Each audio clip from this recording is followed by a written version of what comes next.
પંચમહાલના હાલોલમાં વીજ બિલ ભરવાની છેલ્લી તારીખને હજુ એક સપ્તાહ બાકી હોવા છતાં ગ્રાહકના વીજ કનેક્શન કાપી નાખવામાં આવતા વીજ ગ્રાહકોમાં આક્રોશ જોવા મળી રહ્યો છે। વીજ ગ્રાહકોએ જણાવ્યું હતું કે બિલની ડ્યુ ડેટને હજુ એક સપ્તાહનો સમય બાકી છે, છતાં સમય પહેલા કનેક્શન કાપવાનું કારણ પૂછતા સંતોષકારક જવાબ આપવામાં આવ્યો નહોતો।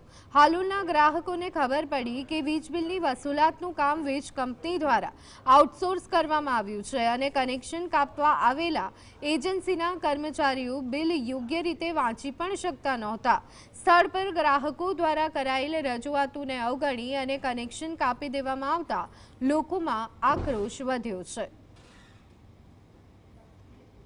કોઈ બી રિમાઇન્ડર આપ્યા વગર જીબી વાળે કનેક્શન કાપી નાખ્યું છે અને પૈસા ભર્યા જીબીમાં આવવા છતાં બી સાહેબને કહેવા છતાં બી એમને નથી પ્રશિક્ષણ આપેલું કે રિમાઇન્ડર વગર એમને